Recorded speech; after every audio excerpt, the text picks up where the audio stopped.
Yesaya 9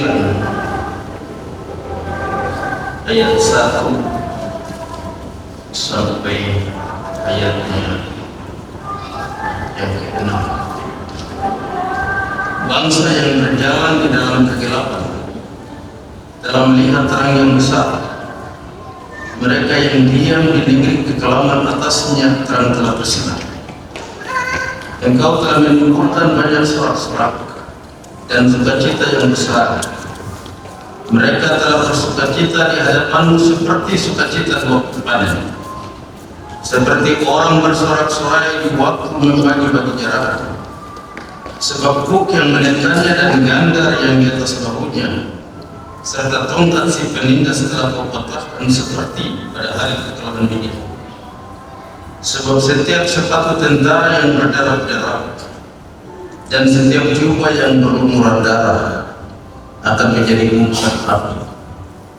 Sebab seorang anak telah lahir untuk kita, seorang putra telah diberikan untuk kita.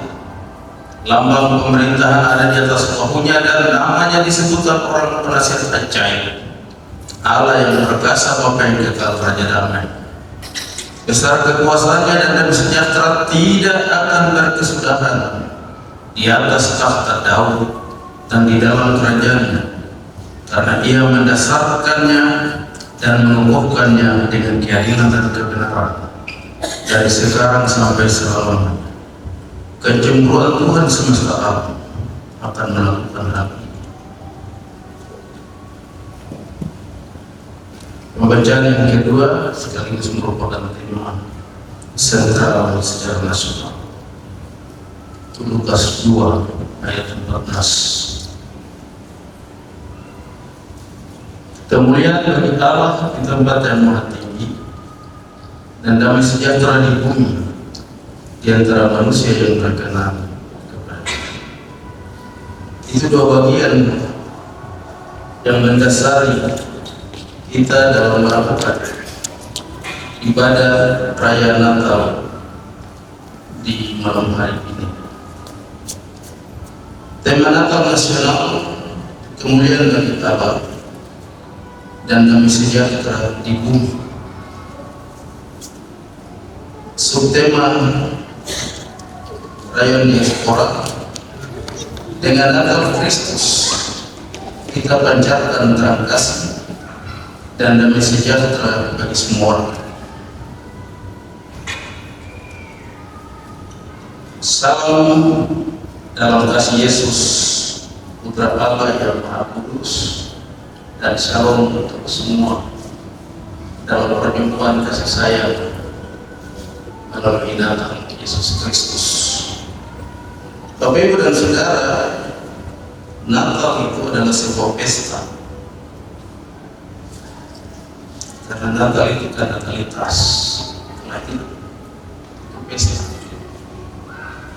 atau sebuah perayaan surgawi yang dirayakan anak-anak manusia di bumi ini. Mengapa? Karena Putra Allah Tuhan kita Yesus Kristus telah menjadi manusia dan Dia di antara kita.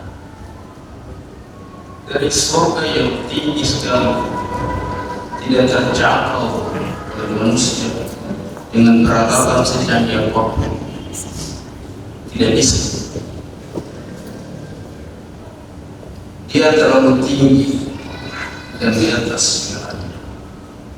Tetapi Dia telah turun menjadi manusia dan diam di antara kita, dan kita telah melihat kemuliaan-Nya. Itu kemuliaan yang ditujukan kepadanya sebagai anak tunggal Bapa, penuh kasih karunia dan kebenaran. Yohanes 1:12. Berita yang kita dengar bagaimana kemuliaan Allah yang Maha Tinggi tapi bisa turun menjumpai kita manusia yang berdosa.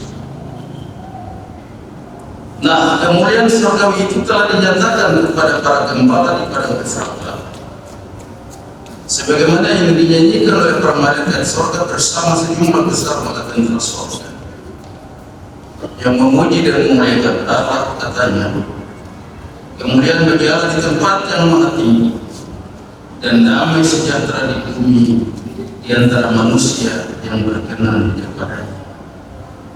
Manusia yang berkenan kepadanya. Dan saya yakin dan imani kita semua masuk dalam kategori orang-orang yang berkenan kepada Allah. Gitu ya. Kalau tidak begitu kita tak bikin apa. Karena begitu bikin apa, malah saya telepon, pendeta bisa hotman. Oh, bukan bisa hotman lagi, itu tugas saya. Kalau memulai dengan bisa hotman, saya bisa bilang, kalau tidak bisa, cabut bisa aja supaya menjadi bisa. Gitu yang pokoknya. Kita bisa hotman. Saya memang sekolah untuk hotman. Kalau sampai saya bilang tidak bisa, berarti ini saya bukan sekolah untuk hotman. Hanya kalau dia tabrakan itu yang saya pasti bilang tabrakan dan tidak bisa. Tetapi karena bisa, jadi saya ada diri di sini itu karena bisa. Makasih. Jangan karena bisa. Kasih tahu saja. Kalau saya tidak bisa, ada dua hamba Tuhan lagi yang bisa ada dulu di sana. Yang satu terakhir cabut bisanya, juga jadi satu. Terakhir saya cabut bisanya, aku bagi itu bisa. Ada yang gampang yang bikin jadi susah. Kalau susah nanti Yesus ini bisa lahir lagi di hati kita. Nanti lahir terus di kanan. Karena makna kelahiran kata kita harus dipindahkan ke dalam kehidupan beriman kita. Bapak Ibu dan Saudara, semua manusia menghindari suasana kehidupan surgawi itu terjadi pula di bumi ini. Suasana surga yang penuh damai dan sejahtera, kita mau suasana itu juga ada di bumi. Itu kemauan kita. Tapi kadang kemauan tidak seiring dengan fakta. Contoh kemarin saja, kita berduka. Dalam suasana duka, Pak Gubernur lagi kena lempar. Suasana mengantarkan wanita sampai digoyang juga. Ada dalam situasi ketegangan. Waktu marah, waktu pukulan, saling mempersalahkan. Itulah yang mengakibatkan sehingga keinginan manusia untuk kemuliaan Allah itu dia turun dan ada di bumi. Sepertinya itu jauh api dari pangkat. Apakah karena itu karena kesalahan kita? Bapak Ibu dan Saudara, kalau kita semua memahami makna yang terdalam dari kemuliaan Allah turun ke dalam dunia dan juga dunia harus sama seperti tiada di surga, maka sebagai partisipan, sebagai partner dari kerajaan Allah, kita yang harus mewujudkan. Bukan berarti kita juga terlibat. Kalau sudah ada api, kita ini kan menjadi pemadam bawa air, bukan pompa bensin. Disinilah suasana surgawi itu tidak terjadi. Karena kehidupan yang dihuni seharusnya oleh penduduk surga yang di bumi juga ada berbenturan dengan kehidupan anak-anak manusia yang di luar dari kepemilikan kerajaan surga di bumi.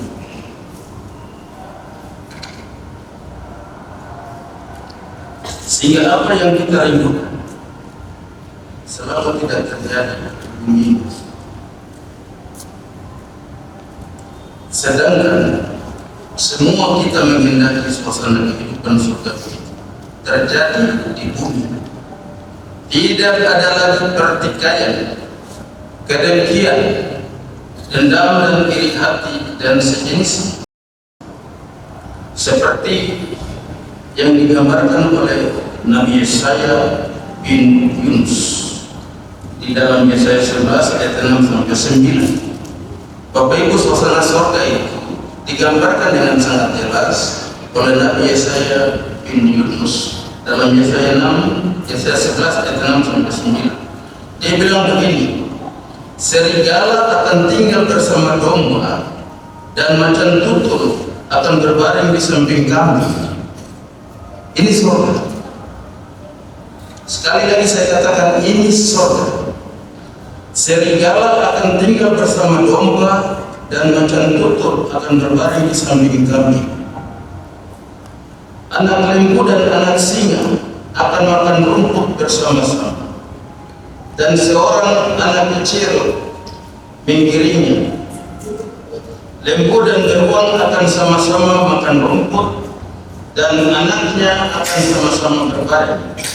Sedang singa akan makan jerami seperti lembu. Anak yang menyusu akan bermain-main dekat liang ular terung, dan anak yang cari susu akan mengulurkan tangannya ke sarang ular beludak. Coba sekarang bawa anak kecil pikas main di dekat ular beludak. Kalau lonceng 3 terbunyi, itu bukan ular itu. Tetapi gambaran ini memperlihatkan kemuliaan surgawi di bumi dalam kacamata Nabi Yesaya bin Amos, dan dia gambarkan secara jelas dalam Yesaya 11 ayat 6 sampai 9. Perhatikan ayat 9 dengan baik, Bapak Ibu. Tidak ada yang akan berbuat jahat atau yang berlaku busuk di seluruh gunungku yang kudus, sebab seluruh bumi penuh dengan pengenalan akan Tuhan, seperti air laut yang menutupi dasarnya. Ayat 10, maka pada waktu itu taruh dari pangkal Isai akan berdiri sebagai panji-panji bagi bangsa-bangsa. Dia akan dicari oleh suku-suku bangsa, dan tempat kediamannya menjadi mulia. Ini gambaran yang sesungguhnya dari nubuatan Nabi Yesaya bin Amos. Tidak ada pertingkaian, tidak ada pertengkaran, tidak ada dendam, dengki dan iri hati di gunung Tuhan yang kudus. Semua orang datang digambarkan dengan binatang-binatang buas ini. Mereka datang di sana dan hidup berdampingan tanpa tindakan kekerasan. Ini makna Natal sebenarnya. Karena Bapak Ibu, karena bumi ini dipenuhi dengan kemuliaan. Kemuliaan dari siapa? Kemuliaan dari Allah. Kemuliaan itu dikehendaki supaya juga terjadi di bumi. Suasana surga, kalau itu dia rumah, saya gambarkan khusus tempat kita ada duduk ibadah atau jemaat kita pengharapan. Kalau itu dia dalam bentuk rumah, maka semua orang yang di dalam rumah itu harus hidup dalam sebuah keteraturan. Dan keteraturan itu merupakan undang-undang kehidupan surgawi. Bagus ya? Kata bagus untuk seorang bagus itu satu sebab. Hanya sekarang tergantung kita mau bagus seperti ini, atau kamu tetap tahan perilaku, tetap kancing hati, buka telinga dengar. Hanya di sini saja, dia tetap pulang ke sini, jadi hati tetap membeku dan membatu. Siram dengan air model apa juga, pakai minyak model apa juga tetap membeku dan membatu. Karena itu perayaan surga dilakukan dalam rangka kita bersama-sama menghadap. Di sini ditulis taruh dari pangkal Isai. Bapak Ibu, biasa disebutkan itu Isai di dalam nubuatan. Nama Isai disebut dan juga Daud disebut. Kita perhatikan ketika bencana kelaparan di Bethlehem, itu Elimelek, Makron dan Kilion bersama Naomi mereka ke Moab. Di Moab, Elimelek, Makron dan Kilion mati. Tinggal 3 perempuan saja. Naomi istri dari Makron dan Kilion itu Orpa dan Rut. Lalu Naomi mendengar bahwa telah terjadi kelimpahan makanan dan musim menuai jelai di Betlehem. Dia menawarkan kedua menantunya untuk tinggal. Jangan ikut. Mengapa? Karena dalam tradisi Yahudi, anak-anak Yahudi tidak boleh kawin dengan perempuan-perempuan kafir, atau sebaliknya, anak-anak perempuan Yahudi tidak boleh dikawini oleh laki-laki kafir. Namun apapun alasannya, Rut tetap terpaut erat walaupun Orpa mengambil keputusan dan pulang ke sana. Naomi bilang, "Kamu tinggal dengan saya sekalipun malam ini saya melahirkan anak-anak laki-laki. Masa kamu tunggu dong sudah besar? Ketika belum besar kamu sudah nenek sepuluh. Tunggu bikin apa? Pakai otak pulang." Tapi Rut tetap alasan merelakan tidak akan mengganggu hatiku. Kau mau tidur di mana, kau mau makan apa, kau mau jalan ke, kau mau bikin apa, kau tidak akan memutuskan saya daripadamu. Tuhanmu Tuhanku, Allahmu Allahku. Kau mati di mana saya juga mati di situ. Jadi stop usir-usir saya satu dan dua. Bapak Ibu, keterpautan dan keterikatan hati Rut pada Naomi, itulah keterikatan perjanjian kasih karunia abadi antara perempuan Moab yang kafir dan perempuan Yahudi yang ada dalam naungan cinta kasih Allah yang menjadi berkat untuk semua bangsa di dunia melalui kemuliaan ini. Bapak Ibu perhatikan, Rut ini perempuan kafir, Naomi perempuan yang masuk dalam garis keturunan keselamatan Allah, digandeng menjadi satu kesatuan. Ketika mereka buat jalan pulang sampai ke Betlehem, Naomi tetap masih dalam perasaan bahwa ini anak ini pasti tidak dikawin. Lalu perjanjian gerbang di Betlehem, mereka tahu ini siapa punya anak. Dari sisi perkawinan lifirat hukum Yahudi dibenarkan boleh saudara laki-laki yang meninggal, istrinya bisa dimerdekakan dan dikawini oleh saudara laki-laki dari yang meninggal. Itu hukum lifirat dan diperkenankan. Karena itulah Rut ini ikut memanen dan bekerja di tempat penggiringan kawas. Maka lahirlah Isa. Isa yang mana? Isa yang ada tulis. Isa ini.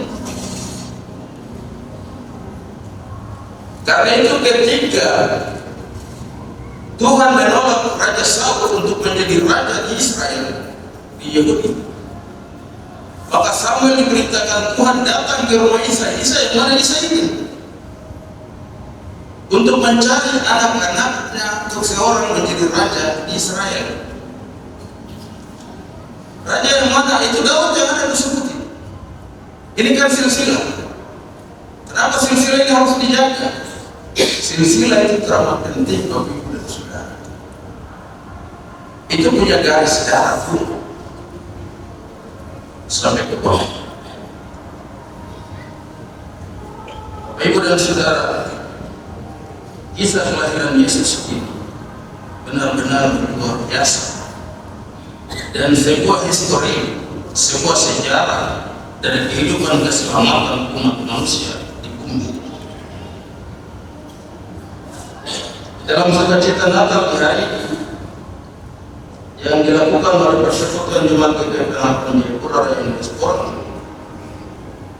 saya memilih bacaan firman seperti yang kita sudah baca dari Yesaya 9 ayat 1 sampai 6 dan Lukas 2 ayat 14, supaya kita renungkan bersama-sama. Bagian firman yang kita baca tadi merupakan salah satu bagian dari nubuatan Nabi Yesaya bin Amos yang dinubuatkan sekitar tahun 733 sebelum Masehi dalam suasana perang Siro Efraim. Bapak Ibu bacaan tadi itu punya kaitan dengan perang. Kenapa perang Siro Israel? Perang Siro Israel ini perang yang terjadi antara 10 suku bangsa Israel di bagian utara yang dipimpin oleh Raja Pekah bergabung atau berkoloni dengan bangsa Aram di bawah kepemimpinan Raja Rezin, berperang melawan bangsa Yehuda di bawah kepemimpinan Raja Ahaz, kedua suku bangsa yang sisa dari 12 suku Israel di bagian utara, di bagian selatan. Perang Siro Israel itu terjadi karena Raja Ahaz tidak mau bergabung dengan Raja Pekah dari Israel atas suku yang di bagian utara dan Raja Rezin dari Arab untuk membentuk satu kekuatan militer dalam rangka membendung kekuatan militer dan kekuasaan Raja Asyur. Ini Raja Asyur memiliki kekuatan peralatan persenjataan yang dahsyat. Lalu mereka negara-negara atau bangsa-bangsa ini mereka membentuk koloni untuk melawan. Tetapi Raja Ahaz tidak mau bergabung dengan 10 suku Israel yang di sebelah utara ini yang di bawah Pekah. Maka terjadilah yang namanya perang Siro Israel. Itu adalah gabungan dari tentara Aram di bawah tanggung Rezin dan tentara 10 suku di sebelah utara di bawah Pekah. Mereka berkelahi atau bertengkar dengan Ahaz, Raja Israel. Perang ini akhirnya menghancurkan kerajaan Israel utara dan menempatkan Yehuda sebagai negeri yang tunduk pada kerajaan Asyur dan memiliki kekuatan militer terkuat pada zaman itu.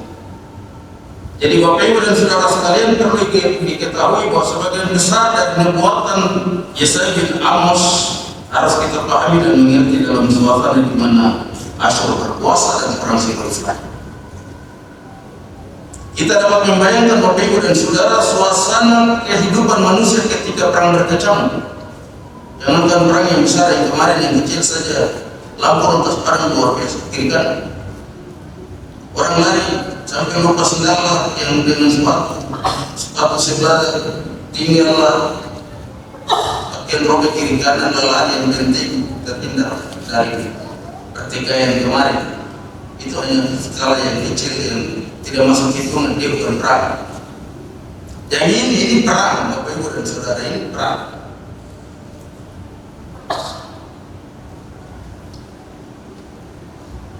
Jadi kita bisa membayangkan ketika perang berkecamuk, yang pasti semua manusia besar kecil, tua muda, laki-laki, perempuan, semuanya dalam suasana panik dan ketakutan. Bukan hanya rakyat biasa saja Bapak Ibu yang panik dan takut, tapi juga raja pemimpin rakyat. Di dalam bacaan kita dikatakan dengan sangat jelas bahwa di dalam kebimbangan Ahaz Raja Yehuda menghadapi serbuan pasukan gabungan Israel Utara dan Aram, maka Nabi Yesaya tampil membuatkan janji perlindungan dan penyertaan Tuhan kepada Yehuda atau Raja Ahaz. Bukti dan jaminan dan janji itu adalah bahwa seorang putra Ahaz akan lahir dan kepadanya diberinya nama Immanuel yang berarti Allah menyertai kita. Yesaya 7 ayat 10 sampai 16. Nanti baca bagian ini.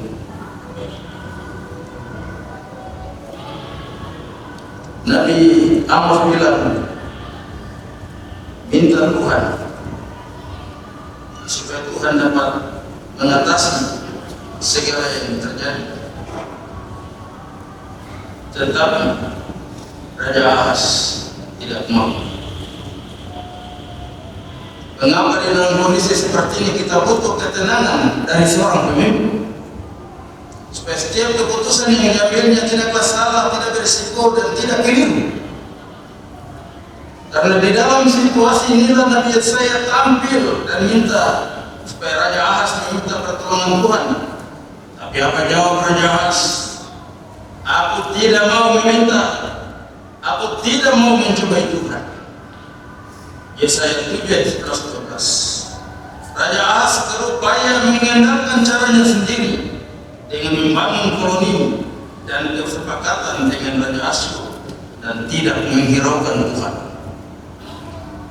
Perang sudah berkecamuk. Sebagai orang Yahudi, ia tidak mengandalkan Tuhan. Ia tetap mengandalkan kekuatannya sendiri, cara pikirnya sendiri, perjuangannya sendiri, dan dia berusaha untuk bergabung dengan Raja Asyur yang memiliki kekuatan militer yang sangat kuat agar bangsa Yehuda, dua suku di selatan dan bangsa Asyur, menjadi satu kesatuan militer untuk menyerang bangsa Israel seluruh utara yang dipimpin oleh Raja Pekah dan Raja Aram yang dipimpin oleh Raja Resi. Di dalam situasi yang genting, panik dan takut seperti ini, Nabi Yesaya memohon pertolongan Tuhan dan meminta Raja Asyur supaya menaruh pengharapan jangan pada manusia, taruhlah pengharapan kepada Tuhan. Tuhan pasti akan menolong kita dan Tuhan pasti memberi kelepasan bagi kita, yaitu dengan lahirnya Sang Immanuel, Allah menyertai kita. Janji tentang kedatangan Sang Immanuel itu pasti akan tergenapi dan sudah tergenapi Bapak Ibu dan Saudara di dalam diri Yesus Kristus Putra Allah. Bandingkan Matius 1:18. Inilah janji mesianis yang telah menjadi kenyataan. Bapak Ibu dan Saudara, apabila kita membaca dengan baik tentang nubuatan Nabi Yesaya di Damas di dalam 1:7-11, semuanya dipusatkan pada aspek shalom dan damai sejahtera sebagai lawan terhadap keadaan perang yang tengah berkecamuk di saat itu dan terhadap kebobrokan sosial ekonomi dan kelemahan iman yang dialami oleh bangsa Yehuda di saat itu. Bapak Ibu dan Saudara, ini kondisi perang sehingga di dalam bacaan ini ayat 9 itu kita dapat disebutkan dengan sangat jelas. Sebab kuk yang menekannya dan gandar yang di atas bahunya serta tongkat si penindas telah kau patahkan seperti pada hari kegelapan ini. Sebab setiap sepatu tentara yang berdarah-darah, sepatu tentara di sini disebut yang jelas sepatu tentara, bukan sepatu majelis jemaat, bukan sepatu pendeta. Sepatu tentara, tentara itu berkaitan dengan perang. Dia tidak ada kaitan dengan posisi damai sejahtera, itu tidak ada. Nanti tanya Bapak Pendeta Dua yang bilang tentang perang dan kehidupan pendeta. Ini sangat jelas dikatakan. Sebab setiap sepatu tentara yang berdarah-darah dan setiap jubah yang berlumuran darah kenapa? Dapat tenda mati kiri kanan. Akan menjadi umpan Nabi. Namun janji dari Nabi Yesaya bin Amos sangat jelas bahwa seorang putra telah diberikan untuk kita. Lambang pemerintahan ada di atas bahunya dan namanya disebutkan orang penasihat ajaib. Ini Immanuel ini, penasihat ajaib, Allah yang perkasa, Bapa yang kekal, Raja damai. Bapa yang kekal, Raja damai. Bapak Ibu dan Saudara, kalau di dalam sistem pemerintahan, kalau rajanya adalah Raja damai, maka seluruh sistem ke bawah dalam suasana orang-orang yang begitu dengan kedamaian. Tidak bisa rajanya damai, lalu menteri dalam negerinya itu yang bahasa kasar oleh jalan kaputar kakakmu terhadap kaitan dengan Raja damai. Kalau rajanya damai, maka seluruh sistem. Kalau di negara kita presiden itu adalah damai, diduduki oleh seorang yang membawa damai, maka menteri-menterinya itu diduduki oleh semua menteri dan perangkat damai, sampai gubernur damai, wali kota, bupati damai, kepala distrik sampai kepala kampung semua damai. Ini sistem kerajaan dalam satu komando. Di sini dibilang Raja damai. Besar kekuasaannya, besar kekuasaannya. Tidak disebutkan hanya untuk Yahudi, tapi hanya dibilang besar kekuasaannya dari Raja damai. Immanuel ini dia punya kekuasaan itu besar sekali, tanpa batas. Kalau mimbar yang seperti ini ada tepi, ada batas, ada muka, ada belakang, ini batas. Tetapi kekuatan dan kuasa dari Raja damai itu tanpa batas. dia memang kopi segala. Dia memerintah dengan keadilan. Ayat yang selanjutnya dikatakan dengan sangat jelas, karena dia mendasarkan dan mengokohkannya dengan keadilan dan kebenaran dari sekarang sampai selama-lamanya. Jadi kerajaan dari putra Immanuel sang Raja Damai itu kekal selama-lamanya. Itu yang terlihat pada putra Allah itu. Bapak Ibu dan Saudara, pada Lukas 2 ditampilkan bagi kita tentang nuansa kehidupan orang-orang yang terbuang, orang-orang yang tersisa, para gembala. Mereka datang menggembalakan kambing domba, tinggal di padang gembala, dan mereka mendapatkan satu tanda heran bahwa Allah menjumpai mereka. Kenapa Allah tidak menjumpai orang yang duduk di singgasana di kerajaan, tetapi Allah memilih mereka yang terhina dan yang terbuang, gembala. Bapak Ibu dan Saudara, ketika Samuel datang ke rumah Isa, saudara-saudaranya yang tinggi besar pertama mulai lewat, Shema, Abinadab. Begitu lo lewat depan Samuel kaget, dia ini semua tinggi besar, gagah perkasa, ganteng. Tapi Tuhan bilang jangan lihat dari perawakannya yang tinggi dan besar. Aku telah menolong 7 anaknya semua tidak. Lalu Samuel tanya, masih ada? Disinilah letak masalahnya. Isa yang bilang ada, tapi orang ini, anak yang terakhir ini tidak masuk kategori. Dia bukan kakak Nabi sekolah tinggi sampai dengan pangkat dari atas sampai di bawah. Dia ini tidak. Karena itu anak ini tidak sekolah, anak ini dia hanya tinggal saja di kampung dengan bapak. Akhirnya pekerjaan yang layak buat dia itu menggembalakan kambing domba milik bapaknya. Lalu Isa bilang masih ada di padang penggembalakan. Bapak Ibu, bagian ini kalau pendeta orang baca dan bikin tafsiran dan majelis, kita perhatikan kalau gaya jalan. Ketika sampai duduk, anak-anak Isa belajar yang besar yang di sekolah bagus di luar negeri, di Oxford, dapat ilmu banyak-banyak. Mereka jalan itu dengan ada yang tangan. Karena ini kan dia dalam posisi itu dia tunjukkan sesuai dengan strata sekolahnya. Bapak Ibu bayangkan ketika Daud lewat, seorang anak kedusunan, seorang petani. Petani itu adalah pekerjaan upahan di Yahudi. Karena itu Yesus berperumpamaan, kalau 100 domba satu hilang, tinggalkan 90 lebih dari 100. Kenapa? Kalau ini hilang berarti PHK. Dia tidak melakukan tugas dengan tanggung jawab. Karena konsekuensi logis itu. Karena itu Bapak Ibu bayangkan, orang lain ada tidur enak-enak di rumah, makan bagus di rumah, para gembala. Di sini diceritakan para gembala dengan kawanan domba itu mereka tidur di padang. Dan memang tugas dia itu. Disinilah pekerjaan dari Daud. Sehingga ketika Daud lewat di depan Samuel, apakah dia juga jalan begini? Tidak.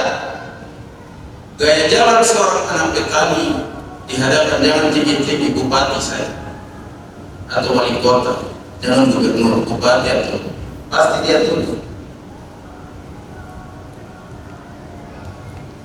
Kalau kakaknya langkah dengan kaki bunyi, kalau dia tidak, kakinya tidak bunyi, karena tahu diri. Karena itulah dia dipanggil oleh Tuhan, dia ini yang diceli dan dijadikan raja perintahan dan pegawai orang. Sistem struktur terbalik itu karena Allah berkuasa mengatur dengan caranya.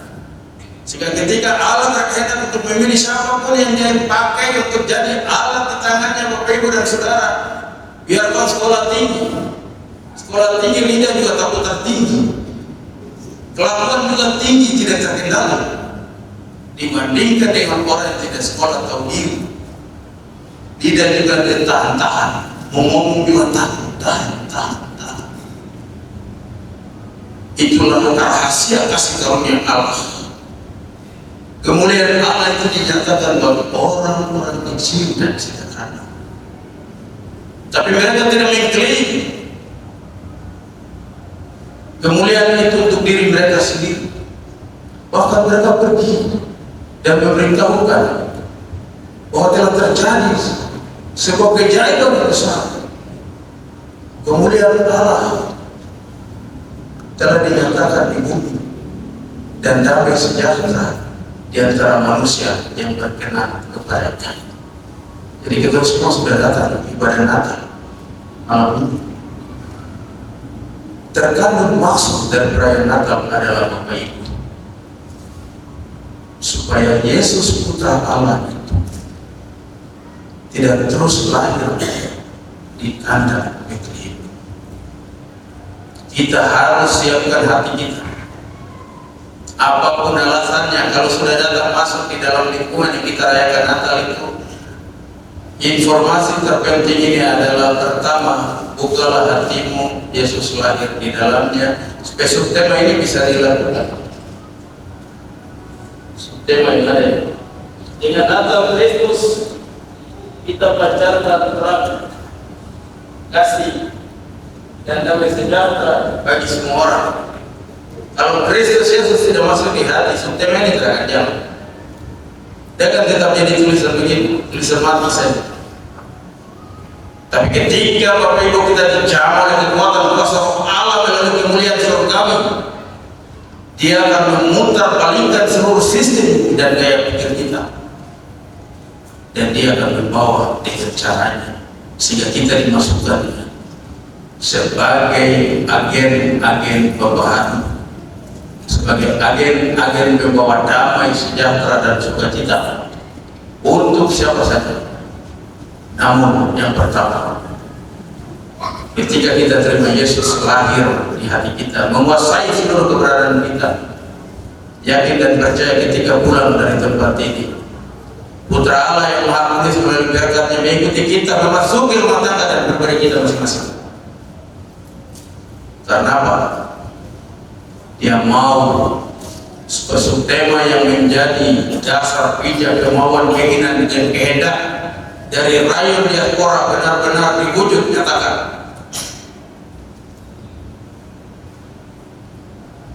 Bisa saat ini, bahasa Bapak. Amin, amin. Bapak bilang amin. Terima kasih kepada Tuhan.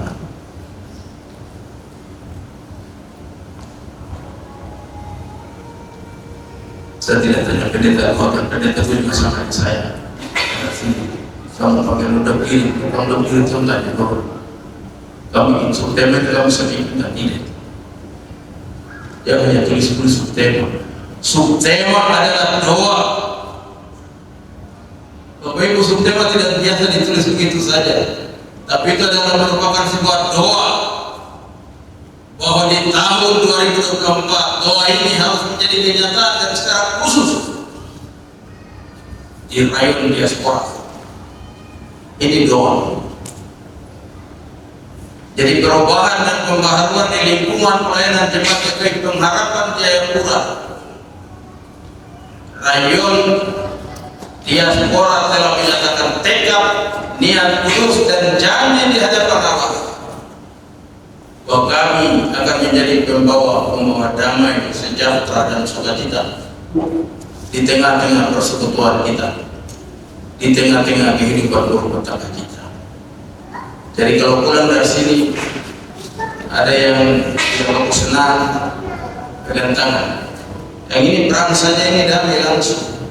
Yang ini perang yang tadi saya baca, ini perang Sion Efraim, sepatu tentara berderap-derap, mandi darah, tetapi begitu Salman tiba, damai sejahtera tidak jauh dari mereka. Damai sejahtera itu ada di atas gunung yang kudus.